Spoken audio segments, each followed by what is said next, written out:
여러분, 사람이 변할까요? 안 변할까요? 사람은 변하지 않습니다. 그래서 우리 어르신들이 그런 얘기 하시죠? 사람은 고쳐 쓴다? 네, 사람은 고쳐 쓰지 못한다. 이런 얘기를 합니다. 우리는 타고날 때에 타고 태어나면서부터 타고난 성격과 성품이 있어요. 이것은 사실 유전적인 요소가 크죠. 그래서 왜 이렇게 성격이 느긋할까? 성격이 왜 이렇게 급할까? 왜 같이 불같이 화를 낼까? 그것은 내가 태어날 때 가지고 태어나는 성품입니다. 그래서 잘 바뀌지 않아요. 그런데 놀라운 것은 그런 성격이나 성품만 가지고 태어나는 것이 아니라 행복도 유전된다는 거예요. 여러분, 행복이 유전이 되면 불행도 유전이 된다는 겁니다. 이게 왜 이러느냐? 우리 유전자 안에는 아만다 마이트라고 하는 유전 물질이 있대요. 그런데 이 유전 물질은 사람의 능력과 성격과 기질을 결정하는데 이 아난다 마이드라고 하는 물질이 많이 가지고 태어나게 되면 고통과 고난, 불안 이런 것이 찾아올 때에 그것을 억제시킨답니다. 대신에 아주 낙천적인 그런 요소들이 더 발달을 한다는 거예요. 그러니까 삶에 어떤 문제들이 찾아와도 그것을 대수롭게 여기지 않는 거예요. 우리가 똑같은 문제를 이렇게 경험을 할 때에 어떤 사람들은 막 다 죽어갑니다. 아이고 죽었다. 이거 망했다. 아이고 이거 큰일 났다. 정신을 못 차리는 사람들이 있어요. 그런가 하면 어떤 사람은 잘 될 거야. 어떻게 되겠지 뭐. 이런 사람들이 있어요. 그리고 또 어떤 사람들은 참 잘 즐기는 사람들이 있습니다. 오늘도 우리 예배 전에 이제 찬양을 드리는데 오늘 처음 뵙는 분인데 막 박수를 쳐요. 이거는 행복한 사람이기 때문에 그런 겁니다. 여러분, 행복한 사람들은 별거 아닌 것 같고도 굉장히 즐거워해요. 그런데 그렇지 않은 사람들이 있죠. 좀 우울한 사람들. 이런 사람들은 항상 우울해. 뭐 좋은 일이 와도 우울하고 안 좋은 일이 와도 우울하고 그냥 항상 걱정하고 염려하고. 왜 그러냐면 여기 태어날 때에 가지고 나오는 유전이기 때문에. 여러분 잘 기억하세요. 행복은 유전이다. 반대로 불행도 유전이다. 그러면 우리가 평생 타고난 대로 살아야 하느냐? 우리가 운명대로 살아야 하느냐? 그건 아니죠. 여러분, 내가 태어날 때 가지고 태어난 유전이라 하여서 나는 맨날 그냥 그렇게 우울하게 살아야 되느냐? 매일 그렇게 근심걱정에 살아야 되느냐? 여러분, 그 인생이 어떻게 살겠어요? 이걸 해결하기 위해서는 죽어야 합니다. 죽으면 돼요. 빨리 죽으세요. 그런데 죽음으로 끝나면 아무 소용이 없죠. 죽었다가 다시 태어나면 됩니다. 이것을 성경에서는 뭐라고 이야기하느냐? 거듭난다 이렇게 이야기해요. 거듭난다. 우리는 태어날 때에 비록 좋지 않은 것들을 가지고 그렇게 유전적으로 태어났지만 우리가 예수님을 통하여서 죽고 다시 살아나면 우리의 인생은 완전히 바뀌어진다는 거예요. 우리의 능력도 우리의 성격도 우리의 기질도 완전히 다른 시각으로 다른 자세로 다른 관점으로 바뀌어진다는 것입니다. 왜 예수님을 믿어야 되느냐? 예수님을 믿으면 왜 행복하냐? 다른 게 아니에요. 바로 우리가 태어나면서 타고난 그 좋지 않은 것들, 그 모든 것들이 바뀌어진다는 것입니다. 그래서 진짜 예수님을 만난 사람은 여러분 어떤 좋은 일이 있어서 마음이 행복한 게 아니에요. 뭐 복권이 당첨이 되고 그리고 뭐 좋은 일이 있어서 즐거워하는 것이 아니고 그냥 즐겁습니다. 왜 그냥 즐겁냐? 그렇게 주 안에서 우리가 예수님을 통하여서 완전히 새로운 피조물로 다시 태어났기 때문이라는 것이죠. 여러분 가만히 앉아서 한번 생각해 보세요. 여러분 가만히 앉아서 생각해 보면 내 삶에 불행함이 없어요. 잘못된 것도 없어요. 잘못될 것도 없어요. 가만히 생각해 보면 하나님의 은혜이고 축복이고 또 지금도 잘 되고 있고 그리고 앞으로도 잘 될 거예요. 여러분 그렇지 않습니까? 그거 생각하면 마음 가운데 기쁨이 막 넘쳐. 그런데 거기에다가 이제 갑자기 남편을 생각하고 자녀를 생각하고 물질을 생각하고 건강 생각하고 막 이것저것 생각하면 어떻습니까? 그 마음의 기쁨이 어느 순간에 싹 사라진다는 것이. 여러분 세상은 예나 친구랑 똑같아요. 공중 권세 잡은 자가 끊임없이 우리 심령 가운데에 그러한 고통을 줘요. 그러나 우리는 이제 새로운 피조물로 바뀌었다는 것입니다. 여러분 그것이 삶으로 드러나는 것이 신앙생활이에요. 신앙생활이 다른 것이 아니고 살아계신 하나님이 우리와 함께 하심으로 우리 가운데 있는 모든 장애들, 극복할 수 없는 문제들, 그것을 뛰어넘는 것, 그 뒤에 하나님의 놀라운 손길을 바라보는 것, 그게 신앙생활이에요. 그래서 여러분들에게 영성생활 열심히 하십시오, 말기참회 열심히 하십시오, 큐티에 목숨 거십시오 자꾸 하는 이유가 그거예요.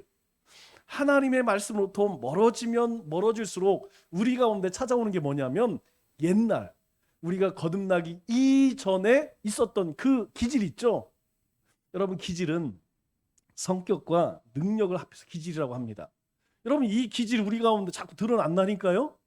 그런데 하나님의 말씀을 가까이 하면 성령의 인도하심을 따라 살면 여러분 우리의 옛 성품은 우리의 옛 모습들은 우리 가운데 다시 드러날 수 없다는 것이죠. 그래서 우리는 행복한 사람입니다. 주님이 우리와 함께 하시기에 주님의 생명력이 우리 가운데 함께 하기에 우리는 행복한 사람이에요. 여러분 늘 그렇게 생각하세요. 나는 참 불행한 사람이야. 재수 없는 사람이야. 이런 생각하지 마시고 나는 참 행복한 사람이야. 나는 참 운이 좋은 사람이야. 저는 어디 가서든지 항상 그 얘기해요. 난 참 재수 좋은 사람이다. 난 재수 좋은 사람이다. 여러분 재수 없는 사람 옆에 있으면 재수 못 묻습니다. 그런데요 재수 있는 사람 옆에 있으면 같이 재수가 좋아진다니까요. 우리가 그런 사람이라는 거예요. 우리 가운데 하나님이 함께 하시기 때문에 우리는 재수 좋은 사람들이에요. 우리 좋은 사람들입니다. 우리는 행복한 사람들이에요. 현대를 살아가는 사람들의 마음에 감추어진 감정이 무엇일까요? 여러분 세상 살아가는 사람들 그 숨겨진 감정이 무엇이냐면 불안입니다. 많은 사람들이 겉으로 믿음을 이야기하고 은혜를 이야기하지만 그 마음 안에 숨겨져 있는 것이 무엇이냐면 불안과 스트레스라는 거예요. 여러분 직장 다니는 사람들 그 직장을 이 직장이 내 평생 직장이다 그렇게 생각하는 사람 별로 없습니다. 기회가 되면 딴 데로 가야지. 여러분 저희 때만 해도 그렇게 생각하지 않았어요. 한번 내가 발디디는 이 일은 평생 하는 것으로 그렇게 여겼습니다. 지금 누가 그렇게 생각할까요? 가정도 마찬가지입니다. 여러분 예전에는 가정을 깬다는 것 이건 뭐 상상할 수 없죠. 이혼한다는 것은 뭐 굉장히 이거는 큰일 나는 일입니다. 그런데 지금은 뭐 성격 차이니 또 뭐 성적인 탈선으로 인하여서 가정이 깨지고 파괴되고 해체되는 일은 뭐 부죽일수입니다. 이제는 그것에 대해서 뭐 논할 얘기도 아니에요. 그런 시대로 바뀌어졌어요. 여러분 그뿐만이 아닙니다. 우리가 뉴스를 보면 뭐 노사 문제, 남녀 젠더 문제, 세대 간의 갈등 문제 그 어느 때보다도 심각한 것이 우리가 살아가는 지금 이 시대라는 거예요. 오늘 우리가 함께 나누었던 이 느헤미야서는 성공한 사람 느헤미야가 그 첫 마음을 잊지 않고 나라와 민족을 섬긴 비망록이라고 말할 수 있습니다. 느헤미야는 이미 성공한 사람이에요. 그는 이 바사라고 하는 나라 페르시아죠. 이제 바벨론이 망하고 메데라고 하는 나라이 잠시 섰지만 바사라고 하는 나라에 흡수가 돼버리죠. 그 바사 대제국을 잃은 이 나라 왕의 술관원이에요. 술 맡은 관원. 여러분 술 맡은 관원, 술 관원은 뭘 얘기하냐면 최측근을 이야기합니다. 요즘 말로 이야기하면 윤핵관이라고 이야기하죠. 대통령 주변에 있는 윤핵관. 그런 사람이 누구였느냐? 느헤미야예요. 그런데 이 사람은 세상적인 것이 아니라 뭘 추구했느냐? 바로 영원한 성공을 선택했다는 거예요. 바로 그것이 지금까지도 많은 사람들이 이 느헤미야를 흠모하고 모델링하는 이유라는 것입니다. 느헤미야가 이런 삶을 선택하는데 중요한 방향키 역할을 한 것이 무엇이냐면 바로 기도였다는 사실이에요. 그가 영원한 것, 가장 귀한 것을 택할 수 있었던 것은 그 삶에 뭐가 있었다고요? 바로 기도가 있었기 때문이라는 것입니다. 우리의 삶이 다시 새로워지기를 바란다면 가장 먼저 기도부터 시작해야 합니다. 하나님 앞에서 우리가 헌신의 시간을 보낸 사람이라면 누구나 하나님이 부어주시는 은혜를 경험했습니다. 우리가 하나님 앞에 나와 예배를 드리고 찬송을 하고 그리고 말씀을 가까이 할 때에 여러분, 하나님은 우리에게 그 가운데에 뭘 부어주셔요? 은혜를 부어주십니다. 은혜라는 것은 무엇이냐면 내 삶이 하나님으로부터 구원받은 존재구나. 내가 세상에서 존귀한 사람이구나. 내가 이거 그냥 별 볼 일 없는 사람이 아니라 내가 정말 가치 있는 인생이구나. 이것을 더욱 깨닫게 하신다는 거예요. 그런데 문제는 무엇이냐면 그렇게 하나님의 은혜를 경험했음에도 불구하고 여전히 내 삶 속에서는 그 은혜를 매일매일 누리고 있느냐, 이게 중요하다는 거예요. 여러분, 신앙은 절대 과거형이 돼서는 안 됩니다. 내가 예전에 뭘 했는데 무슨 은사를 받았는데 무슨 업적을 했는데 여러분, 그게 무슨 소용이 있어요? 지금 내가 그 은혜를 누리고 있느냐, 지금 내가 그 하나님과 함께 그렇게 놀라운 기적을 경험하고 있느냐, 이게 중요한 거 아니겠어요? 과거에 무슨 소용이 있겠습니까? 과거에 그 놀라운 그 기적을 행하시는 하나님을 내가 지금 오늘 경험하지 못하고 있다면 여러분, 그 삶은 지옥과 다를 바가 없다니까요. 적어도 그리스도인의 삶은 그렇습니다. 그리스도인의 삶은 하나님의 은혜가 부어주지 않으면 여러분, 그 삶은 지옥과 다를 바가 없어요. 다시 세워진다는 것은 하나님의 은혜 속에서만 가능한 일이라는 것입니다. 은혜를 맛본 사람이라면 그 은혜 속에서 매일 어떤 생각을 해요? 다시 세워지기를 바라죠. 나의 믿음이 세워지고 그리고 나의 헌신이 세워지고 그리고 나를 통하여 사람이 세워지는 그런 일들을 기대합니다. 그러나 아직 은혜를 경험하지 못한 사람들이 있다면 여러분, 어떻게 해야 할까요? 여러분, 그것은 다른 것이 아니고 그 은혜로 세워질 것들을 갈망할 수 있어야 돼요. 또 예전에 그런 것을 경험했다면 지금 그것을 경험하고 있지 못하다면 그것을 사모할 수 있어야 돼요. 하나님, 예전처럼 제 심령 가운데 그런 열정이, 기쁨이, 그리고 헌신이, 사명이 세워지기 원합니다. 여러분, 이런 사모하는 마음을 가져야 한다는 것이죠. 이를 위해서 가장 필요한 것이 무엇이냐면 우리의 관심사의 변화가 필요합니다. 내 관심이 바뀌어져야 한다는 거예요. 분명 느헤미야는 어떤 사람이었어요? 바사의 술관원. 여러분, 부족함이 없는 사람입니다. 이미 세상에서 승리한 사람이에요. 그는 물질뿐만 아니라 권세를 가졌습니다. 그리고 그 이름까지 명성까지 가진 사람이 뭐가 부족할까요? 그런데요, 그의 관심이 바뀌어지는 것을 보게 됩니다. 우리 4절 말씀을 보니까 이렇게 이야기합니다. 내가 이 말을 듣고 앉아 울고 슬퍼하며 금식하며 기도하여. 아니, 부족함이 없는 사람이, 세상에 성공한 사람이 뭐가 아쉬워서 울고 슬퍼하며 금식하며 기도했을까요? 여러분, 그 이유가 무엇이냐면 내가 이 말을 듣고 어떤 말을 들었대요? 3절 말씀을 보니까 어떤 말을 들었느냐, 바로 이스라엘에 있는 백성들, 고국에 있는 백성들이 큰 환난을 당하고 능욕을 받으며 성은 허물어지고 성문들은 다 불탔다 하는지라. 여러분, 거기에 누가 삽니까? 사로잡힘을 면하고 남은 자들, 바벨론 포로를 끌려갈 때에 그래도 있는 자식들, 그래도 귀족들, 조금 산다고 하는 사람들, 좀 배웠다고 하는 사람들 끌려갔어요. 그러나 일반 사람들, 좀 모자라고 또 어떤 육신에 연약함이 있는 사람들, 이런 사람들은 데려가봐야 필요가 없으니까 안 데려갔어요. 사로잡힘을, 포로로 끌려가지 않은 자들, 그곳에 환난을 당하고 능욕을 받고 성은 허물어지고 성문들은 다 불탔다는 이야기를 듣고 나서 이 느헤미야가 그날부터 자기에게 주어진 그 행복을 누릴 수가 없었어요.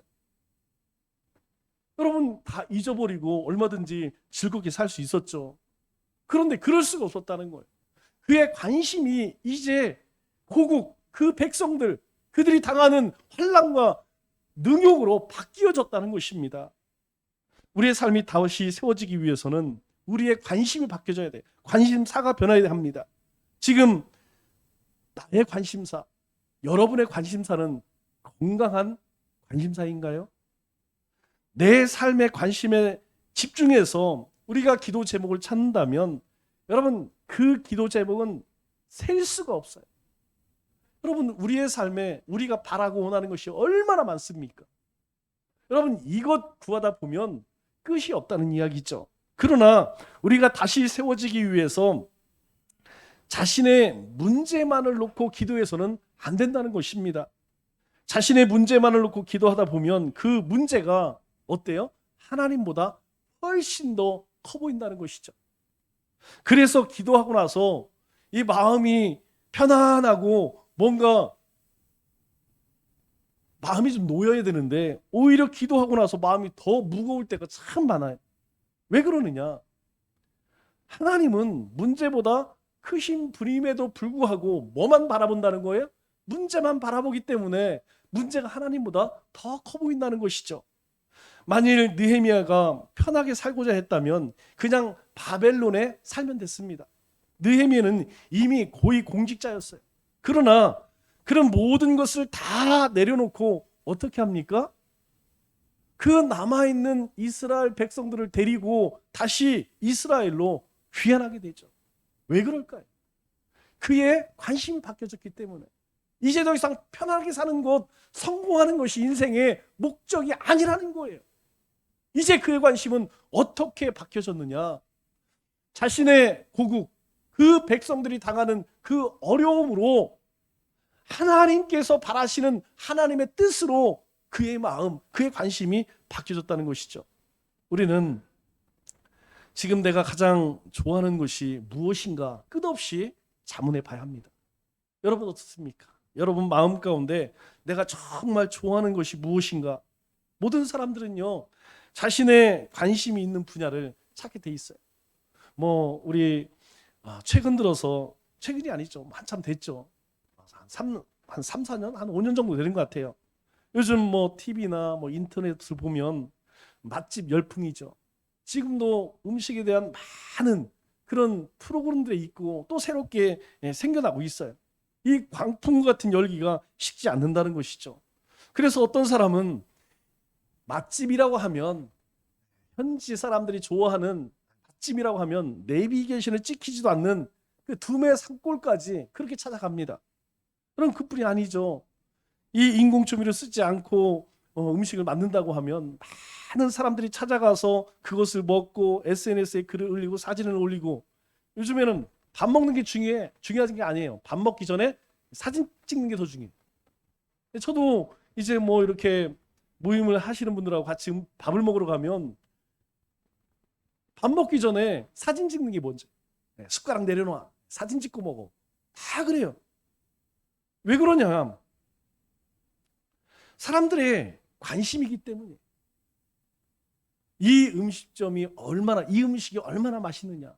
왜요? 자기만 알기는 아까워. 그래서 그것을 뭐 페북에 올리고 인스타에 올리고 요거를 올려서 알리는 것입니다.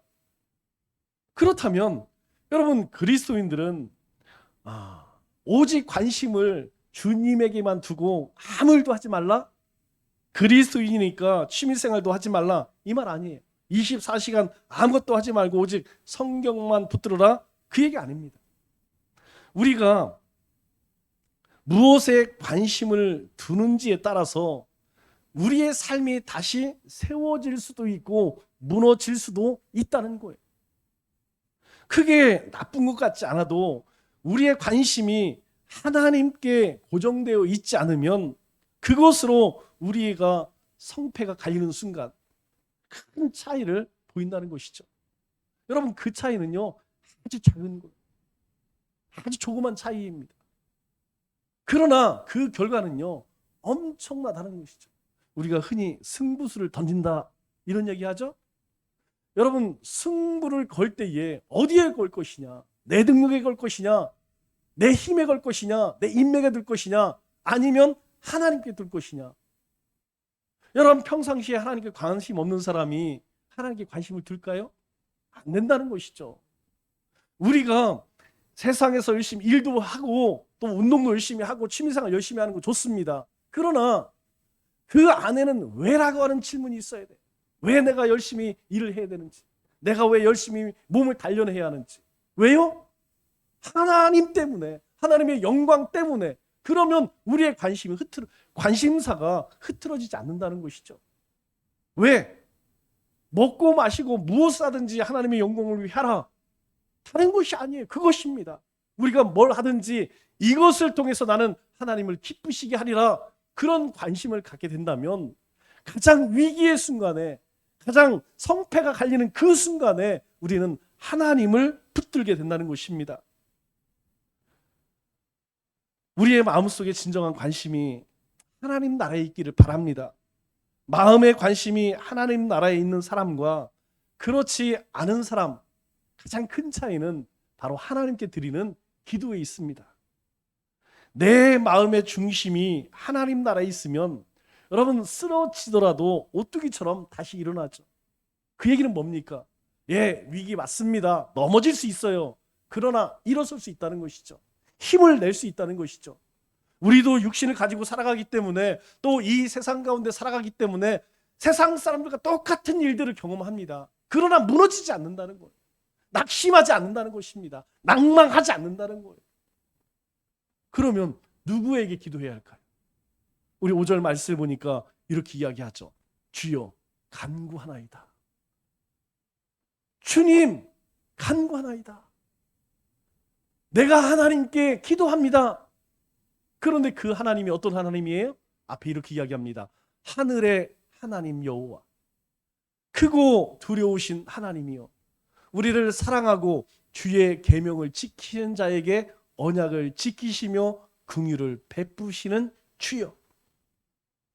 우리가 다시 세움을 위해 기도할 때의 핵심은 내가 기도해야 할 대상을 분명하게 알아야 한다는 사실입니다. 우리를 다시 세워줄 분이 누구죠? 하나님밖에 없다는 거예요. 우리를 다시 일으켜 세우실 분은 하나님밖에 없다는 것입니다. 이 말은 우리의 발걸음을 인도하시는 분도, 우리를 지키시는 분도 하나님이시라는 거예요. 내 인생을, 우리 민족을, 우리 교회를 다시 회복시킬 분은 하나님밖에 없다는 것입니다. 우리 인생의 삶의 문제들, 여러분 얼마나 많은 문제들이 있습니까? 그런데요, 우리는 주님밖에 없습니다 라고 고백하지만 실제로는 그렇지 않은 것 같아요. 어느 때는 사람을 찾아가고, 어느 때는 물질을 의지하고, 어느 때는 나 자신을 믿고, 그럴 때가 훨씬 더 많은 것 같습니다. 우리는 그 믿음의 대상이신 하나님께 나아가 하나님께 도움을 간구해야 합니다. 여러분, 그게 뭐예요? 그게 기도입니다. 기도는 크고 아름답고 놀라우신 하나님의 이름으로 구하는 거예요. 여러분, 내가 요구하는 거 아닙니다. 오늘 느헤미야가 하나님 앞에 기도할 때 주여 간구하나이다. 그런데 그 주님을 뭐라고 이야기해? 하늘의 하나님, 크고 두려우신 하나님, 저를 사랑하고 주의 계명을 지키는 자에게 언약을 신실하게 지키고, 그리고 긍휼을 베푸시는 하나님, 그 주님 앞에 기도합니다. 간구합니다. 지금 자신의 관심사가 바뀌어질 때 그 관심의 문제를 해결할 분은 누구냐? 하나님밖에 없다는 거예요. 왜? 하나님은 이런 분이지 않습니까? 그렇기 때문에 지금 제가 이 세상에서의 성공, 거기에 관심이 아니라 이제 하나님의 일에 관심을 두려고 하니까 그 하나님께서 제 기도를 들어 응답하여 주옵소서. 하나님께서 우리에게 주신 놀라운 약속이 있어요. 그 약속이 뭡니까? 계명을 지키는 자에게 언약을 지키시며 긍휼을 베푸시는, 하나님은 언약을 지키신대요. 이 기도할 때에 느헤미야가 어떤 말씀을 붙들었겠습니까? 부르짖으라, 부르짖으라. 내가 응답하리라. 내가 그 놀라운 비밀을 보이리라. 하나님이 그 주신 말씀을 그 언약을 붙들고 우리에게 긍휼을 베푸시는, 우리를 불쌍히 여기시는 그 하나님 앞에 제가 간구합니다. 왜요? 하나님은요, 상응할 때 꺾지 않는데, 꺼져가는 등불을 끄지 않으신대. 하나님은 그렇게 우리를 불쌍히 여기신대요. 하나님 그런 하나님이지 않습니까? 그런 하나님이 우리에게 주신 그 약속을 붙들고 제가 하나님께 구하오니 하나님 응답하여 주옵소서, 그 기도 아니겠어요? 느헤미야가 뛰어난 것은 다른 것이 아닙니다. 바로 하나님의 말씀을 확신하고 하나님께 기도했다는 거예요. 여러분, 이게 왜 위대할까요? 여러분, 언뜻 보면 뭐 당연한 일이지 이렇게 보일 수 있어요. 그러나 그가 지금 누구의 술관원입니까? 당대 최고의 바사의 아닥삭스 왕. 여러분, 아닥삭스 왕이 누구냐면 우리가 잘 알고 있는 아하수에로 왕 있죠? 크세르크세스. 여러분, 300용사에 나오는 그 왕 다음에 세워진 왕이에요. 이 에스더의 남편이었던 크세르크세스, 그 다음 이 바사 제국, 페르시아 제국의 왕이 된 사람이 아닥사스 왕입니다. 여러분, 그 사람의 최측근이에요. 만일 자신의 민족 이스라엘에 지금 겪고 있는 그 문제를 해결하기 위해서 여러분, 더 빠른 길은 어떨까요? 하나님께 기도하는 게 빠를까요? 아닥사스 왕에게 부탁하는 게 빠를까요? 여러분, 누가 생각해도 왕에게 이야기해서 왕이 한마디만 당장 군대 가지고 와서 그 문제 다 해결해. 여러분, 그렇다고 하면 그거요, 그냥 거기서 연락 가는 순간 이 바사 수도에서 예루살렘까지 가는 그 시간 며칠이면요 그 문제들 다 해결됩니다. 그런데요, 느헤미야는 그렇게 하지 않았다는 거예요. 어떻게 했습니까? 주여 간구하나이다. 하나님께서 우리에게 이렇게 말씀하지 않았습니까? 우리를 불쌍히 여기시는 하나님, 하나님의 말씀을 사모하는 자, 그에게 언약을 신실하게 지키시는 하나님, 그 하나님께 간구합니다. 여러분, 우리가 살다 보면 이런 문제들, 이런 소소한 문제들, 뭐 큰 문제가 아니라 할지라도 많은 어려움들, 어떤 삶의 문제들이 찾아와요. 여러분, 그때 우리는 뭘 택합니까? 쉬운 길 찾잖아요. 쉬운 방법 찾잖아요. 왜? 이것도 하나님이 허락하신 거야. 하나님이 인도하신 거야. 하나님 주신 관계야. 하나님이 주신 축복이야. 여러분, 그래서 우리는 누굴 찾아갑니까? 사람 찾아가요. 물질로 해결하려고 합니다. 그런데 하나님이 원하시는 것은 그거 아니라는 거예요. 여러분들이 꼭 하셨으면 좋겠 그런 말씀이 있습니다. 예레미야 17장 5절로 8절 말씀. 여러분, 적어도 이 말씀은 여러분 마음판에 잘 새겨두셔야 돼요. 여호와께서 이와 같이 말씀하시니라. 무릇 사람을 믿으며 육신으로 그의 힘을 삼고 마음이 여호와께서 떠난 그 사람은 저주를 받을 것이라. 그는 사막의 떨기나무 같아서 좋은 일이 오는 것을 보지 못하고 광야 간조 건강한 땅, 사람이 살지 않는 땅에 살리라. 누가요? 여러분, 6절 다시 보세요. 뭐라고 이야기하냐면 5절에 이렇게 이야기를 하죠. 사람을 믿으며 육신으로 힘을 삼고 마음이 하나님에게서 떠난 사람. 저주가 임한대요. 사람이 살 수 없는 곳에 살게 된다는 것입니다. 그래, 의지하지 말라는 거예요. 그러나 7절에 뭐라고 이야기합니까? 무릇 여호와를 의지하며 여호와를 의뢰하는 그 사람은 복을 받을 것이라. 하나님께서 도우실 거야. 그리고 하나님께 하나님께 맡기는 사람은 그는 물가에 심어진 나무가 그 뿌리를 강변에 뻗치고 더위가 올지라도 두려워하지 아니하며 그 잎이 청청하며 가무는 해에도 걱정이 없고 결실이 그치지 아니함 같으리라. 하나님께서 우리에게 왜 구하냐, 왜 간구하라, 왜 기도하라 말씀하십니까? 바로 거예요. 내가 하나님을 의지하고 하나님께 의뢰하면 하나님께서 이런 복을 주시겠다는 겁니다. 그러나 하나님 앞에 나오지 않고 사람을 의지하고 내 마음이 하나님께 떠나면 저주가 임할 수밖에 없다는 것이죠. 하나님이 원하시는 건 끝까지 사람을 의지하지 않고 하나님만 의지하는 곳이라는 것입니다. 느헤미야는 이 아닥삭스 왕을 붙잡지 아니하고 어떻게 했나요? 하나님 앞에 기도했습니다. 하나님만 붙들었다는 거예요.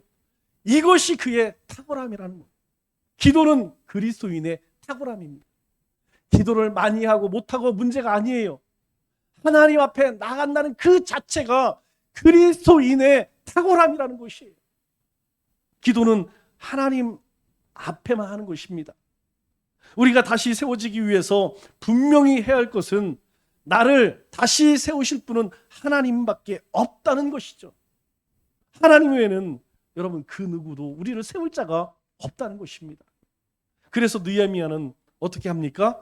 나라와 민족의 죄를 고백하고 기도합니다. 6절 7절 말씀 보니까 이제 종이 주의 종들인 이스라엘 자손을 위하여 기도하며 자복하오니 나와 내 아버지의 집이 범죄하여 악을 행하여 또 계명과 규례 율례를 지키지 아니하였나이다. 하나님 앞에 기도하는 거예요. 하나님, 저뿐만 아니라 이 민족이 하나님 앞에 이런 죄를 지었습니다. 그렇게 하나님 앞에 죄를 고백하고 기도해요. 여러분, 느헤미야는 처음부터 자기의 요구를 말하지 않습니다. 뭘 얘기합니까? 하나님 앞에 온전하게 세워지는 것, 온전해지는 것. 여러분, 그리스도인이 하나님 앞에 온전해지는 건 무엇입니까? 우리 가운데의 죄를 떠나는 것, 그거 아니겠어요? 죄를 떠나야만 하나님을 경외하고 악에서 떠나지 않겠습니까? 그래서 그는 하나님 앞에 먼저 갖는 온전한 관심이 무엇이냐면 회개였다는 거예요. 여러분, 하나님 앞에 회개해야 합니다. 우리가 하나님 앞에 엎드릴 때마다 매일매일 우리가 삶을 시작하든 마무리하든 하루의 삶을 돌아보면서 하나님 앞에 어떻게 행했는지. 여러분, 사람은요 며칠 지나면 다 잊어버려요. 며칠이 필요 없어요. 하루 저녁만 자고 나면 여러분 다 잊어버려요. 스스로 생각합니다. 나는 참 믿음이 좋아. 나는 의로운 사람이야. 나는 그리스도의 십자가로 나는 이런. 여러분, 그렇게 착각 가운데 살아간다니까요. 우리가 어떻게 살았는지, 무엇을 위해 살았는지 까맣게 잃어버리고 나에게 좋은 것, 나에게 좋은 말씀만 기억해요. 뿐만 아니라 느헤미야는 사람의 어떠한 권력도 의지하지 않고 말씀에만 집중했다는 것이죠. 그리고 공동체와 민족이 저른 죄악을 자신의 죄로 여기고 하나님 앞에 회개했습니다. 다들 이렇게 이야기하죠. 이것은 내 잘못이 아니야. 이것은 저 사람 문제, 저 사람들의 문제야. 요즘 우리가 정치를 보면 확연하게 드러나죠. 누구도 내 책임이야 라고 이야기하는 한 사람도 없어요. 나는 책임 없어. 나는 잘못 없어. 이건 다 쟤들 문제. 쟤 때문에 그래. 하나님의 사람은 자신의 잘못을 인식할 뿐만 아니라 공동체의 잘못까지도 자신의 책임으로 애통해하는 사람이에요. 여러분, 이 나라 이 민족이 또 이 한국 교회가 많은 조롱의 대상이 되었죠. 여러분, 책임을 통감하십니까?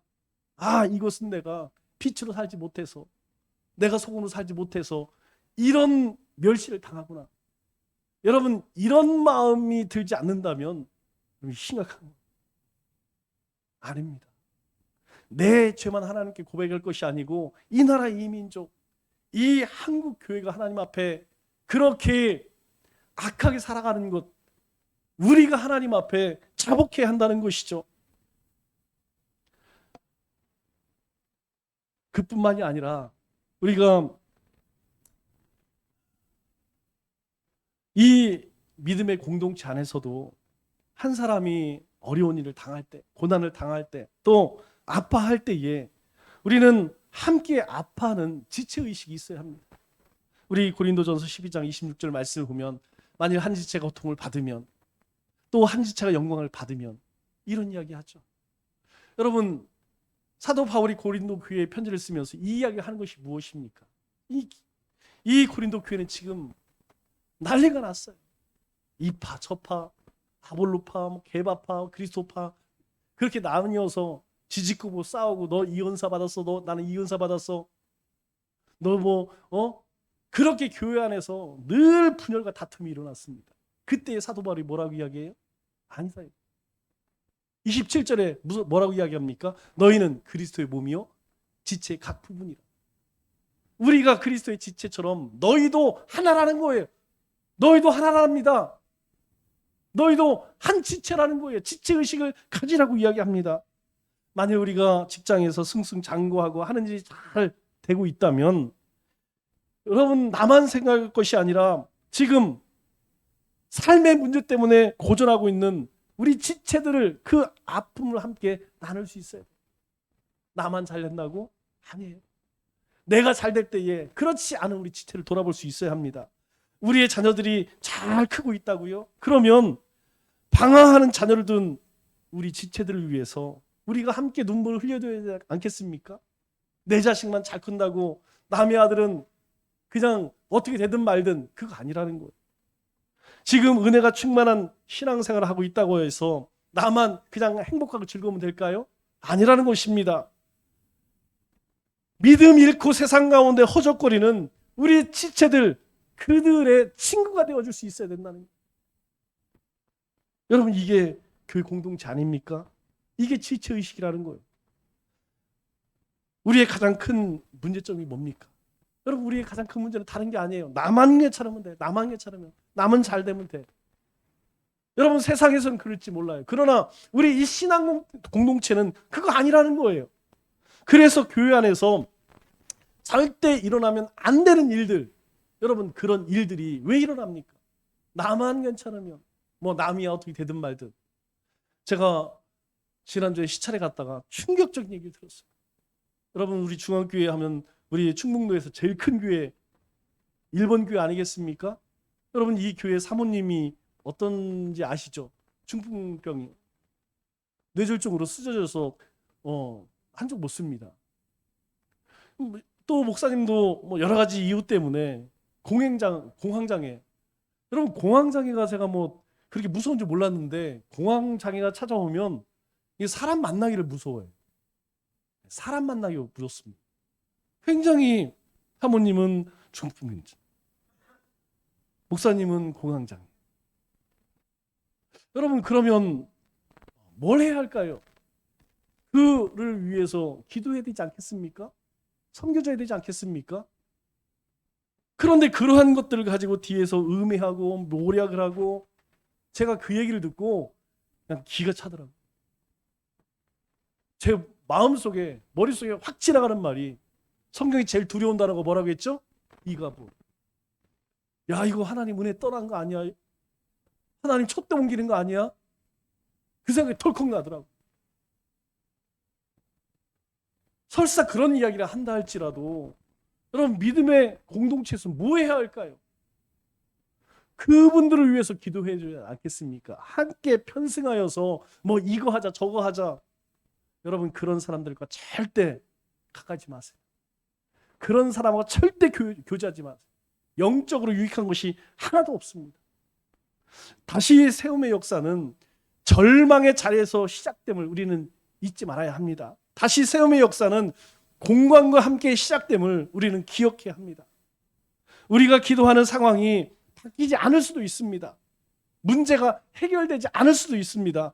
그럼에도 불구하고 우리가 할 일은 무엇이냐? 하나님께 나아가 기도하는 것입니다. 왜 그럴까요? 모든 문제 해결은 하나님께 있기 때문에. 말씀을 맺겠습니다. 이 세상에서 가장 불쌍한 사람은요, 자기 스스로 나는 참 괜찮은 사람이야 라고 생각하는 사람입니다. 우리는 괜찮은 존재가 아닙니다. 우리는 주님의 은혜가 필요한 존재입니다. 하나님이 우리를 세워주셔야만 합니다. 느헤미야의 기도 제목은 분명했습니다. 성벽을 다시 건축하며 하나님이 원하시는 일들을 해나가는 그것이었어요. 그러나 느헤미야는 그 일에 중점을 두고 기도한 것이 아닙니다. 하나님의 언약을 믿고 하나님의 행하심을 믿고 하나님을 신뢰함으로 기도했다는 사실입니다. 이 한 주도 언약의 신실한 하나님의 이름을 붙들고 우리의 삶을 다시 새롭게 세워주실 주님을 기대하며 기도에 무릎을 세워가시는 우리 믿음의 권속들 다 되시기를 주님의 이름으로 축원합니다.